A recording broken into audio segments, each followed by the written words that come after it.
Pireezidaantii Doonaald Tiraamp torban darbe Yuunivarsiitii Biraawun keessatti dhukaasa banameen namoonni lama ajjeefamuu hordofuun lotorii kaardii magariisaa Ameerikaa yookaan DV waan addaan kutaniiru. Shakkamaan haleellaa kana raawwachuun shakkame bara 2017 sagantaa lotorii DV injifachuun kaardii magariisaa yookaan giriin kaardiin kennameefii ture. Ministeerri nageenya biyya keessaa Kirsti Noo'em akka jedhanitti sagantaan viizaa kun qajeelfama Tiraamp yeroodhaaf kan addaan cite yoo ta'u, lammiileen Ameerikaa sagantaa suukanneensaa kanaan akka miidhamne mirkaneessuuf jedhani. Qondaaltonni Ameerikaa akka jedhanitti shakkamaan ganna 48 Kilaawudii Gooneeves Beelentee jalqaba torbee kana Piroofeesara Inistituutii Teekinooloojii Maasaachuseet lammii Poorchugaal Nuunoo Looreeroo ajjeese jedhu. Sagantaan lotorii DV waggaatti lammiilee biyyoota godaansa gara Ameerikaa hin arganneef viizaa 50,000 kenna.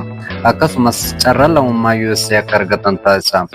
Noo'em akka jedhanitti Tiraamp kanaan dura bara 2017 magaalaa Niiwuorkitti namoonni 8 konkolaataa fe'umsaatiin erga ajjeefamanii booda saganticha xumuruuf yaalaa turan. Lammiin Uzbeekistaan Seeyifulloo Saayipoof deeggaraa garee Islaamummaa haleellaa sana raawwate jedhamee adabbii umurii guutuun adabamee ture. Innis carraa lotorii DVtiin US seene jedhan Noo'em. Qondaalli kun sagantaan kun adda cituu kan beeksisan erga dhukaasa Yuunivarsiitii Biraawun Neeves Baalanteem mana kuusaa Saaleem Niiw Heemisfeer keessatti du'ee argamee sa'aatii muraasa booda. Poolisiin akka jedhetti namni kun ofumaa ofitti dhukaasuun rasaasaan of rukutee du'e.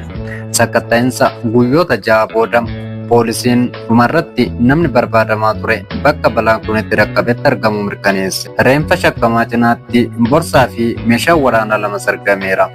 Ragaan konkolaataa naannoo sana jiru bakka dhukaasni Yuunivarsiitii Biraawun Piroovidensitti argamu waliin walsima jedha abbaan alangaa waliigalaa Rood Aayilaandii Piiter Neeroo'aan.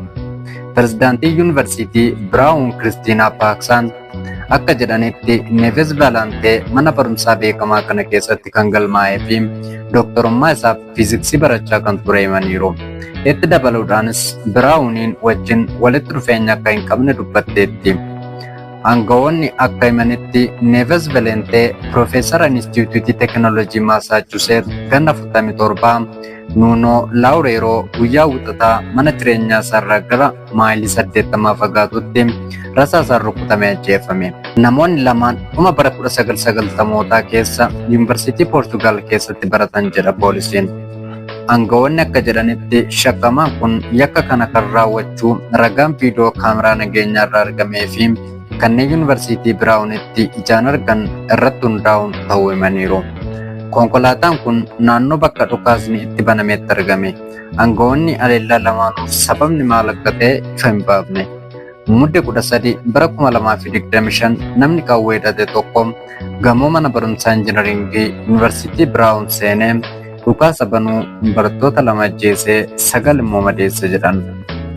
Ameerikaan bara 1995 irraa eegaltee godaantota karaa lotorii DV gara biyyattii akka seenan ayyamaa kan turte yoo ta'u, yeroon iyyannoo DV bara 2027 harkifateera. Bulchiinsi Tiraamp biyyoonni bara kana doolaara 1 akka kaffalan ibsee ture. Garuu sun ammallee harkifatee jira. Pireezidaantii Doonaald Tiraamp erga aangoo qabatanii as lakkoofsi godaantota Ameerikaa seenan hir'isuuf tarkaanfiiwwan adda addaa fudhataniiru. Akkasumas godaantota waraqaa ragaa hin qabne biyyattii keessa jiran biyya ari'uu irratti xiyyeeffachuun hojjechaa jiru. Torban darbe keessa baqataan Afgaanistaan tokko miseensota eegdota biyyaalessaa Ameerikaa 2 Waashingtan DC keessatti rasaasaan erga ajjeesee booda bulchiinsi Tiraamp ayyama jireenyaa fi hojii godaantota biyyoota 19 irraa dhufan irra deebi'ee akka qoratu beeksiseera. Akkasumas Afgaanistaan dabalatee biyyoota hedduu irraa godaantonni koolugaltummaa dhabuun lakkoofsa godaantota seeraan alaa to'achuuf tarkaanfiiwwan wal duraa duubaan fudhattee jirti. Kun gidduu baayogiraafiidha.